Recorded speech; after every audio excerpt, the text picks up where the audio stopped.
নমস্কার, আমার মিনি ব্লগে সবরে স্বাগতম জানাই। সকাল সকাল ঘুম থেকে উঠে বাচ্চাটারে রেডি করিয়া স্কুলও পাঠাই দিব। আজকে বৃহস্পতিবার বুঝছো, যে ঠাকুর ঘরও গেলেও একটু সময় বেশি লাগে, তো বাচ্চাটারে তো স্কুলও পাঠাইছি, যেহেতু হাতে সময় আছে গেলাম কি ছাদের উপর ঝাড়ু দেওয়া। ছাদের উপরে অল্প স্বল্প গাছ আছে না, তো তারা তো গাছ আছে, তো পাতা তো জড়িয়ে পড়বো। আমি অবশ্য ডেইলি দিন ঝাড়ু দিই না, 2-3 দিন পর পর দিলে প্রচুর জাবড়া হয়ে যায়। আর এরপরে ঝাড়ুটা দেওয়ার পরে যখন চাদর উপরটা দেখি বেশ সুন্দর লাগে, পরিষ্কার লাগে। ও দেখো ঝাড়ু দেওয়ার পরে চাদর উপরটা দেখতে ভিজা থাকুক আর রোদ দেউক যেটা হোক সুন্দর লাগে। তো এইদিকে আমার লাউ গাছে 2টা ফুলও ধরছে বুঝছো, ওটাই নো ফাড়িয়া লই লাগলাম, কইলাম বেসন দিয়া আমি একটা টুনায় একটা খাইবা, টুনি একটা খাইব। আইয়া জানো নি ওই দেখো এমন গরম পড়ছে না, কিন্তু আমি গামিয়া।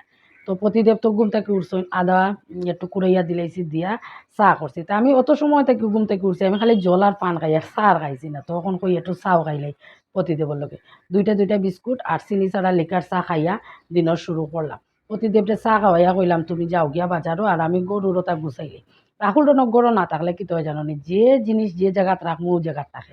আর তারা গরু আবার পরে যেমন হলতা লাবলা খিচুড়ি করই নারে।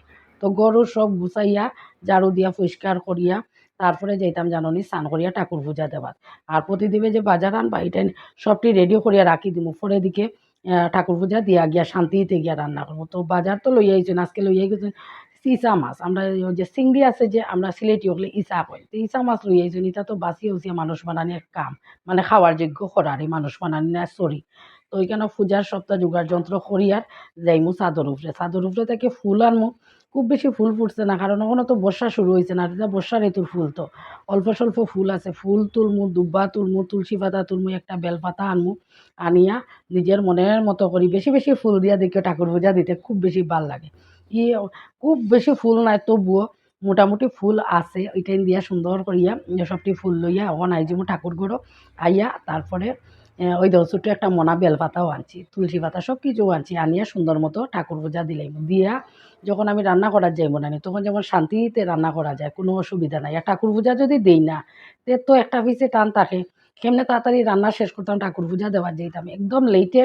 ঠাকুর পূজা তো দেওয়াও যায় না, একটু টাইমের ভিতরে ঠাকুর পূজা না দিলে ভাল লাগে না। তো মা লক্ষ্মীর ঘরটা সুন্দর করে সাজাই লিছি, ধূপ দীপ জ্বালাইয়া ঠাকুরে বুক দিলাইছি, দিয়া এখন যেমন রান্না করা। তো রান্নার ভিডিওটা তো তোমার লগে দিতে পারছি না, পরে রান্নার ভিডিও দিমু, দেখিও। সব ভালো থাকে, সুস্থ থাকে, টাটা।